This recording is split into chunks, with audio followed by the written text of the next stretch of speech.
Bill Plays Bass, where I play these things. Today we're going to do a little bit of a look at what this bass is, what the specs are, and then I will show you my USA Peavey Cirrus, so you can kind of look at how different they are, despite the fact that they've got the same pickups, maybe a similar preamp. And then we'll do it head-to-head. We'll play like, I don't know, 3, 4, 5 riffs on each bass. So look at the timestamps below if you're that person that doesn't want to hear anybody talk and you just want to hear somebody play. So these basses, the Peavey Axcelerator, were made from, I believe, 1994 to 1996. That actually predates the Cirrus. The Cirrus started in 97. So there's obvious comparisons to this in the Cirrus because it's got the VFL pickups, similar preamp. It's 18-volt system. But, you know, are they really all that similar?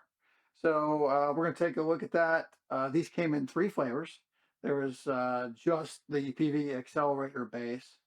Now that is listed as having a poplar or possibly alder body with a rosewood fretboard. So the middle of the tier is the Plus series, so the Accelerator Plus, and that bass actually had a Pau Ferro fretboard and an ash body. This thing is heavy. This is ash, and I'm almost positive this is Pau Ferro. So Pau Ferro is just a little lighter than rosewood, and the grain just looks a little different. So I believe this is actually a Plus. If you can prove to me that I'm wrong, put it in the comments, but I believe that's the case. The Pluses did also come in translucent finishes. Most of them weren't very nice though. Peavey had this terrible thing of putting a translucent finish over a nice piece of wood and just kind of like not doing anything to pop the grain. So they would be rather plain looking.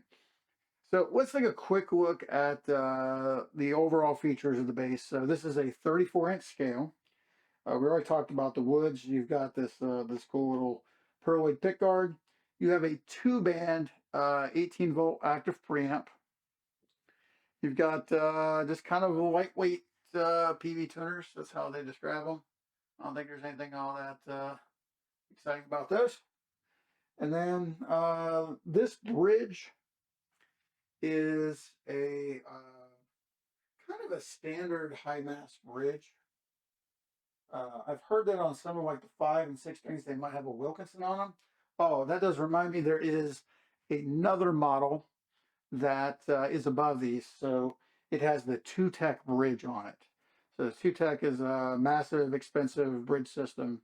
I've never seen one in person, but those were more expensive, even though it basically had, I think, this fretboard, but a poplar body, and the body choice was probably to save weight.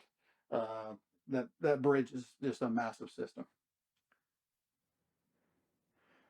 So all right, we will now take a look at my USA Peavey Cirrus and see, you know, how it differs from this. Oh, by the way, let me point out real quick, bolt-on neck, and then there's a micro adjust fender.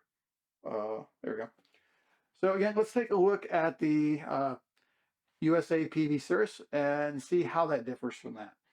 This is my USA Peavey Cirrus. This particular one is Bubinga top, walnut, and then I think maple.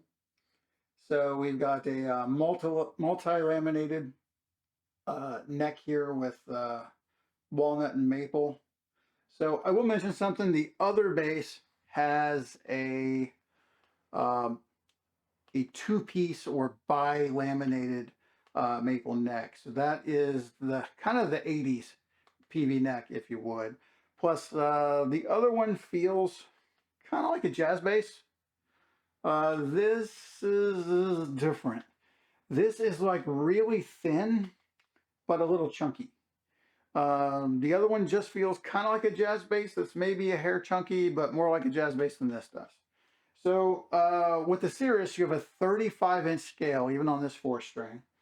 You've got an insanely massive bridge system here. Nice gold plated, of course.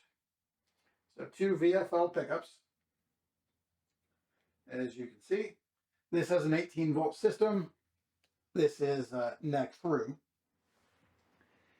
And it's a little thinner profile, I believe, than the other bass. The other bass is more fenderish. This is a little slimmer, I believe, especially from the top. You know, it's got I don't know. I feel like maybe there's more of a carve. There's something different going on. They actually weigh similar. I think this is lighter. That's actually a pretty heavy bass, believe it or not. Heavier than one might like, maybe a little over 9 pounds. Anyhow, the USA Cirrus, this particular one has a preamp that's got bass, mid, and mid sweep, mid frequency sweep, and treble. So the earlier Cirrus, and maybe some other particular ones, only had just a mid knob. This, I believe, is what people refer to as the Millennium preamp from the Millennium series basses. So we've also got 24 frets here. The previous bass had 21. So basically, they're kind of night and day. They're not made out of the same stuff. The neck carve is different. The body is completely different. You've got this giant cutaway here. Not that there was anything wrong with that fret access for the other one. Just different bases. And then this, I think it's a Bubinga board. Not totally sure on that. You do have the awesome little Cirrus inlay in here. You also have this carbon fiber overlay, which peels off on a lot of these bases, unfortunately. This one is not. And tuner-wise, probably better tuners. Probably. All right, so as you can see, they're nothing alike other than the fact that they've got 18-volt preamps, you got 4 strings, and you got a couple of these pickups. So will they sound anywhere near the same? I have no idea. I just purchased that bass, and this is the first time I've really put it through its paces. So let's go ahead and play some stuff, see how these sound.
All right, so what do you think? Do you think these things sound anything similar at all?